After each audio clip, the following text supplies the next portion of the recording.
Nous vous invitons à vous abonner si ce n'est pas encore fait, à activer la cloche pour être au courant de nos prochaines vidéos, à nous suivre sur nos réseaux Facebook, Instagram, adventiste.mq. Bon visionnage et prenez soin de vous.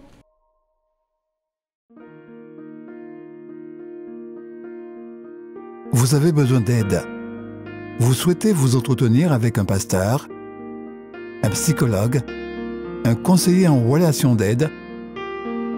La cellule d'écoute de la Fédération des Églises adventistes du 7e jour de la Martinique est à votre disposition, 7 jours sur 7, de 8h à minuit, au 0805 288 394. Cet appel est gratuit.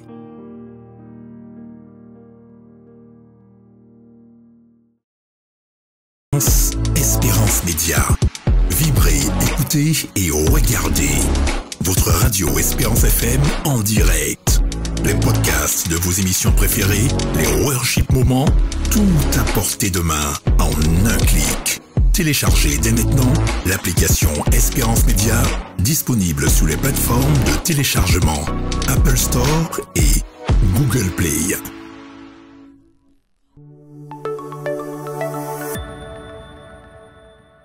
Suni est une jeune chrétienne adventiste qui participait à un projet vaudois. Cette initiative d'une mission globale envoie des étudiants adventistes étudier et servir dans des universités séculières du Moyen-Orient et de l'Afrique du Nord. Au cours de son séjour à l'étranger, Suni rencontra Salma, une étudiante locale provenant d'une famille non chrétienne à laquelle on avait appris à se méfier des chrétiens. Malgré des réserves initiales de Salma, elle et Suni devinrent rapidement des amis intimes. Au fur et à mesure qu'elles passaient plus de temps ensemble, Salma commença à apprécier la gentillesse et l'honnêteté de Suni. Elle accepta même une invitation à assister aux réunions du vendredi soir chez Suni, où elle rencontra d'autres chrétiens adventistes et apprécia leur conversation amicale. Vers la fin de l'année scolaire, Suni invita Salma à venir avec elle à une église adventiste. Malgré l'avertissement de sa famille qu'ils seraient tous maudits si elle devenait chrétienne, Salma continua à fréquenter l'église et commença même à étudier la Bible chaque semaine avec Suni. Cependant, Suni se souciait encore des conséquences potentielles de la décision de Salma de devenir chrétienne. Mais à ce moment, un sabbat, tandis qu'elle jouait à un jeu de cartes bibliques, Salma tira une carte qui disait « Crois au Seigneur Jésus-Christ et tu seras sauvé, toi et ta famille ». Acte 16, verset 31. Salma se rendit compte alors qu'elle n'avait pas besoin de se soucier qu'une malédiction quelconque tombe sur elle ou sa famille. Qu'elle se leva, d'une voix tremblante annonça qu'elle voulait accepter Jésus comme son sauveur et être baptisée. Suni et Salma pleurèrent de joie. Segment 6. Des expériences telles que celles de Suni et de Salma ont encouragé Suni à continuer à servir comme étudiante vaudoise.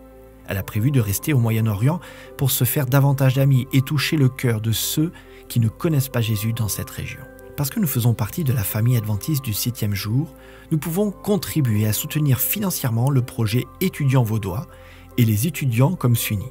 Votre dîme et vos offrandes de promesse, qui représentent vos offrandes régulières et systématiques, si elles sont réparties telles que le suggère le plan des offrandes combinées, contribueront à financer la formation, les allocations mensuelles et l'envoi d'étudiants vaudois dans les universités du monde entier, mais spécialement au Moyen-Orient et en Afrique du Nord.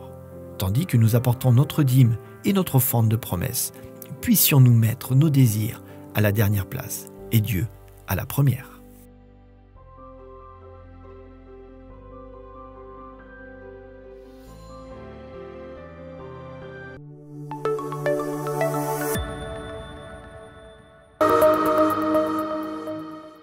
Je vous salue, chers amis, messieurs et mesdames, et je vous remercie pour l'intérêt que vous portez à ce moment particulier d'entretien. Aujourd'hui, je voudrais m'entretenir avec vous et analyser et voir ce que nous dit le texte de Jean au chapitre 16.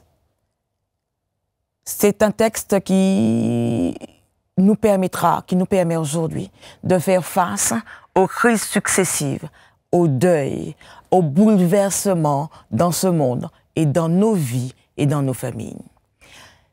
Jésus, au chapitre 16, verset 4, va dire à ses disciples qu'il doit s'en aller où il veut aller. Jean, chapitre 13, verset 36, Simon-Pierre va dire à Jésus, « Mais où vas-tu? Où vas-tu? Pourquoi tu veux nous quitter ?» Et au chapitre 16, Jésus va reprendre la même thématique, leur disant, en Jean chapitre 16, versets 4 à 7, il leur dit ceci. « Je ne vous ai pas parlé dès le commencement parce que j'étais avec vous.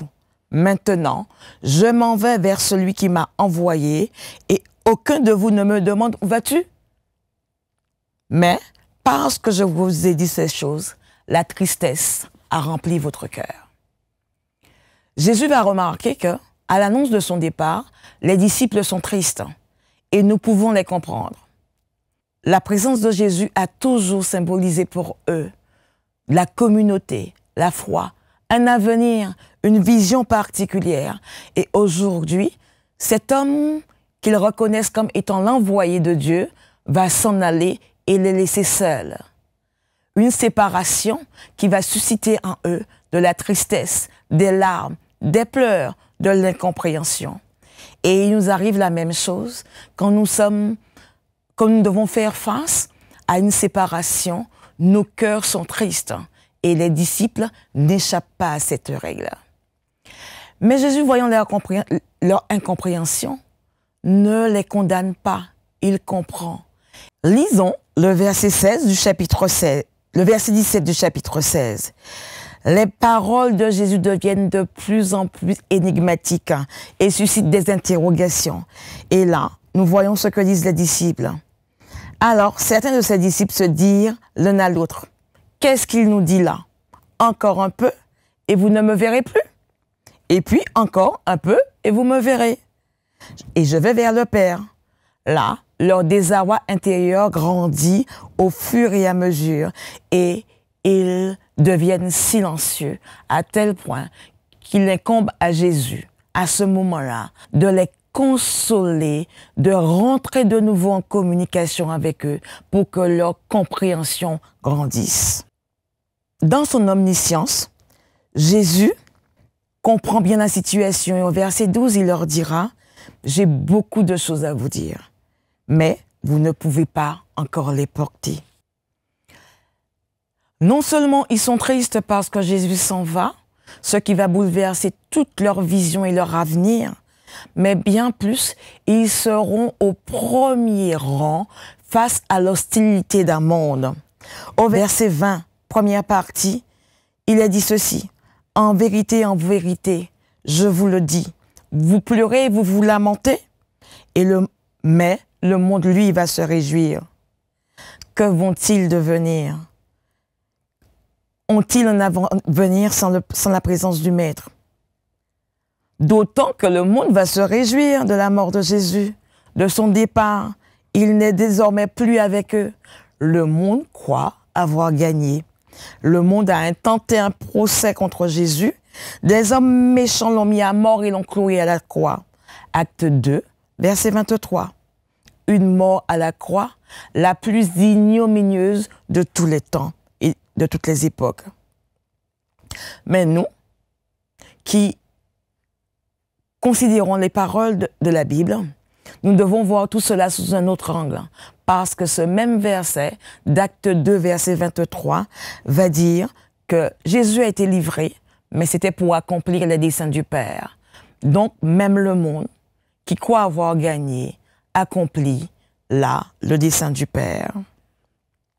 En effet, Dieu a pour vocation, ambition, désir et plaisir de ramener les hommes à lui. 1 Pierre 3, verset 18. En effet, Christ est mort pour les péchés une fois pour toutes, le juste pour les injustes, afin de nous ramener à Dieu. Mais il y a une bonne nouvelle, une très très bonne nouvelle.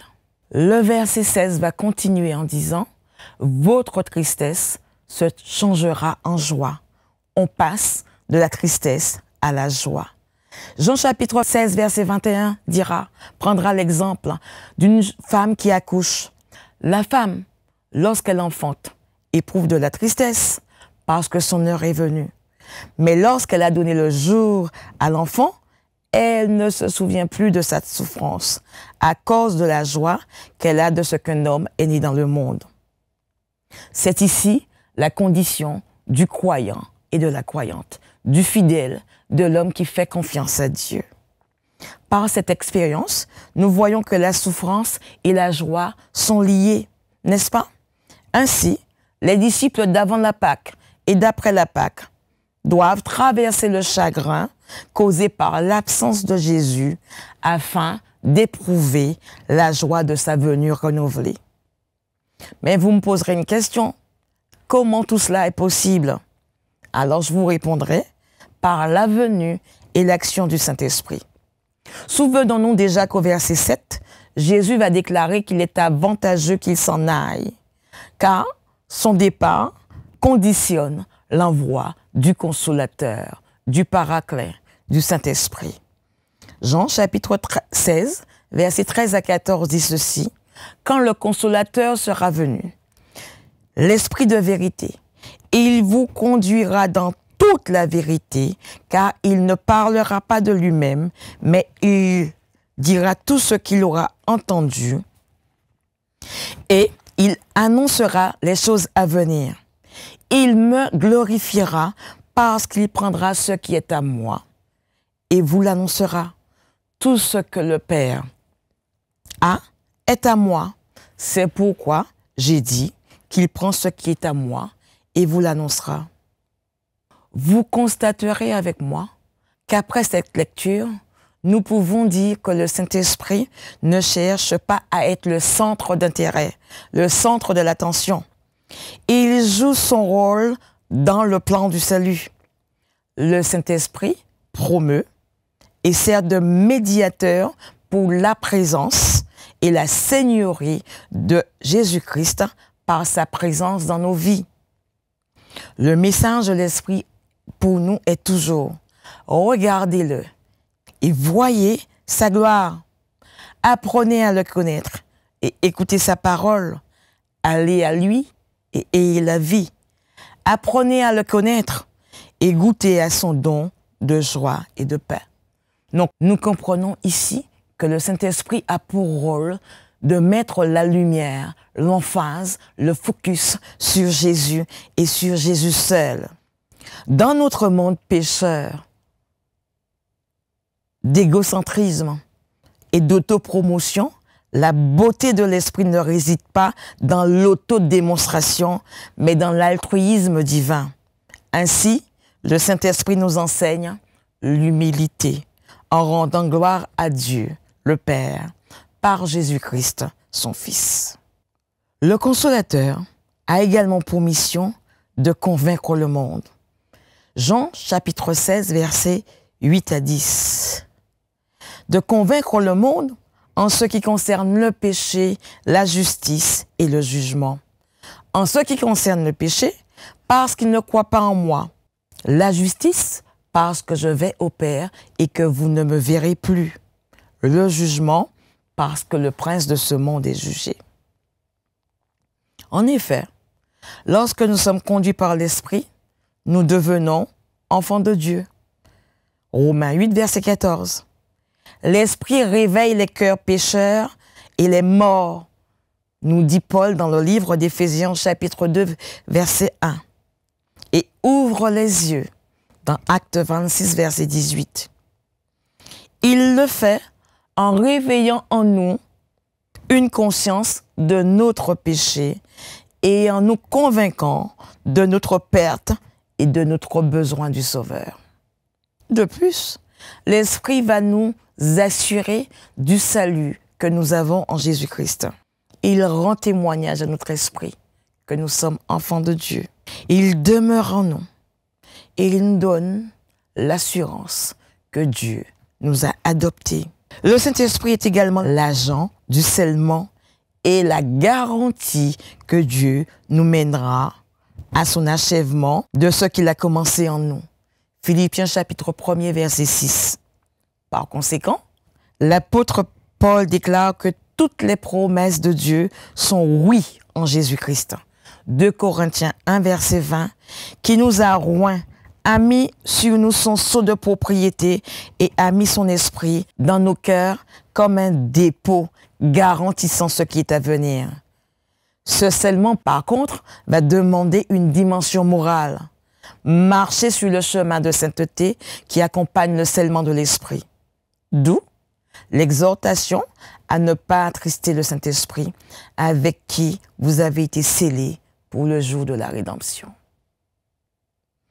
Débarrassons-nous de toute amertume, de toute rage, de toute colère, de toute bagarre et de toute calomnie, ainsi que de toute forme de méchanceté.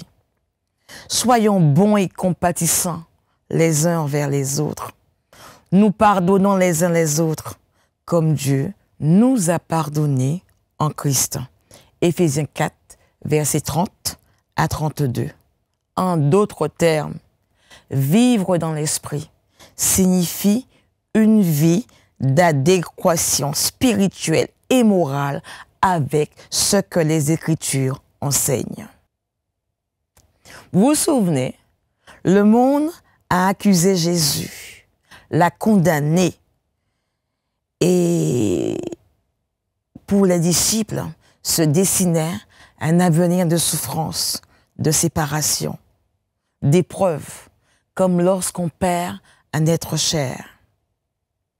Là encore, grâce à l'enseignement du Saint-Esprit, les disciples comprendront que ce n'est pas la vérité, qu'en réalité, c'est le Consolateur, le Saint-Esprit, qui accuse le monde et qui prononce la sentence de mort à son encontre, délivrant ainsi le peuple de Dieu et lui rendant sa joie. Jean 16, verset 22. « Mais je vous reverrai et votre cœur se réjouira et nul ne ravira votre joie. » Nous sommes passés de la tristesse à la joie. Séparation, rencontre. Séparation, retour. Et ainsi, on sera ensemble. La tristesse est un élément qui permet aux croyants de se mettre en marche pour atterrir sur le chemin de la joie. Oui, votre tristesse va se transformer en joie. Non seulement dans un vif sentiment de bonheur, mais ils auront désormais la possibilité d'accéder directement au Père par la prière au nom de Jésus, avec la certitude de l'exaucement de la prière, enclenchant un nouveau mode de relation. En ce jour-là, vous ne m'interrogerez plus sur rien. En vérité, je vous le dis, ce que vous demanderez au Père, il vous le donnera en mon nom. Jusqu'à présent, vous n'avez rien demandé en mon nom. Demandez et vous recevrez, afin que votre joie soit parfaite. Jean 16, versets 23 à 24. Dans la période qui a précédé la Pâque, la mort, la crucifixion, jamais le disciple n'est appelé à invoquer Dieu au nom de Jésus. Mais, après sa mort, avec sa résurrection et avec sa glorification, il y a une nouvelle relation directe avec le Père, comme Jésus avec son Père, par le moyen de la foi, parce qu'ils ont cru que Jésus est sorti du Père. Ainsi, le véritable visage du Père est révélé dans le visage d'un Père qui nous aime tellement, qui aime les humains tellement, qu'il envoie son Fils pour les sauver. Jean 3, verset 16. Le Saint-Esprit joue un rôle essentiel, un rôle central dans la connaissance de Dieu. L'apôtre Paul va déclarer dans 1 Corinthiens 2, versets 10 et 11, que le Saint-Esprit sonde les profondeurs même de Dieu. Il connaît Dieu comme aucun autre être.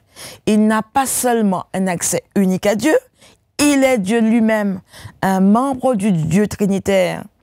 Pour cette raison, le Saint-Esprit est particulièrement apte à nous révéler Dieu et sa volonté d'une manière digne de confiance en faisant autorité. Connaître le Dieu de la Bible signifie que nous devons compter sur Dieu, qui s'est fait connaître à nous par son esprit, dans sa parole. En un sens, le Saint-Esprit est la base de la connaissance de Dieu. Même les paroles énigmatiques qui causaient en premier lieu les tristesses, vous me verrez, je vous verrai de nouveau, sont devenues des sujets de joie et des sujets de joie complète, étant donné que cette joie n'est pas le fruit de sentiments, mais que c'est le don de Christ aux disciples par l'enseignement actualisé du Consolateur, du Saint-Esprit dans l'Église. En somme, après avoir révélé le Père et nous avoir fourni l'assurance du salut, le Saint-Esprit va confirmer les révélations spéciales de Dieu et sa volonté pour l'humanité dans les Écritures. Toute Écriture est inspirée de Dieu. 2 Timothée 3, verset 16. Et aucune parole prophétique n'a pu être engendrée par l'intervention humaine. 2 Pierre 1, versets 20 et 21.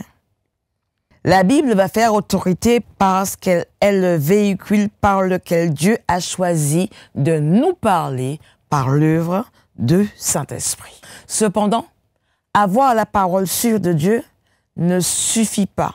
Elle doit être suivie de l'étreinte et de l'obéissance à la parole. Ainsi, la révélation, l'inspiration, la bonne compréhension et l'obéissance à la parole révélée, tout cela vient du Saint-Esprit. Sans l'Esprit, je ne peux pas, vous ne pouvez pas apprécier le message divin.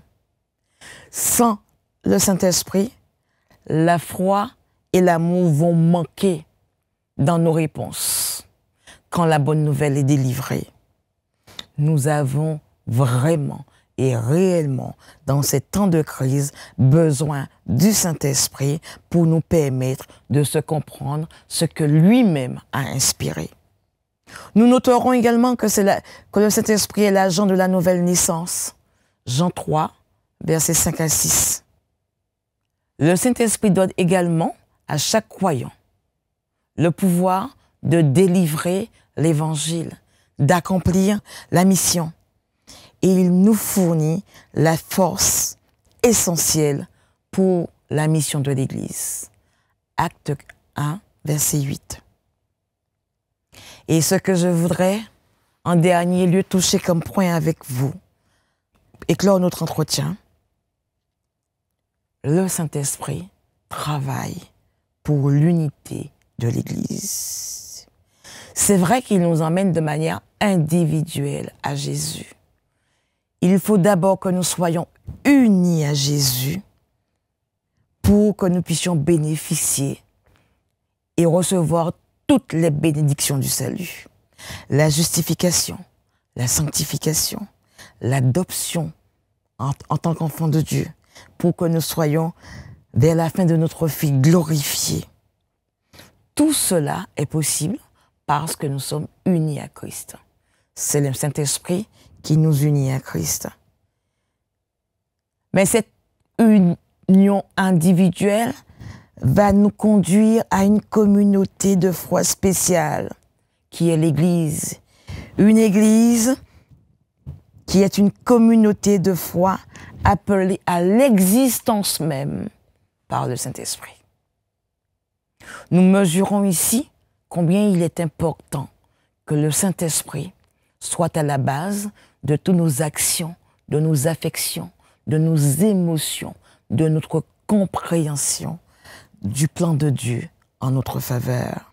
Alors, je voudrais avec vous dire, grâce soit également rendue à Dieu pour la présence du Saint-Esprit dans nos vies et pour la joie qu'il donne à chacun, nous permettant de traverser les crises successives et de vaincre les incompréhensions de notre vie.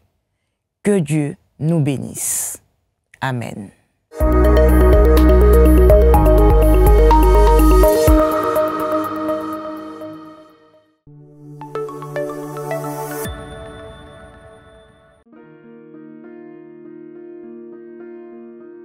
Vous avez besoin d'aide. Vous souhaitez vous entretenir avec un pasteur, un psychologue, un conseiller en relations d'aide. La cellule d'écoute de la Fédération des Églises adventistes du 7e jour de la Martinique est à votre disposition, 7 jours sur 7, de 8h à minuit, au 0805 288 394. Cet appel est gratuit.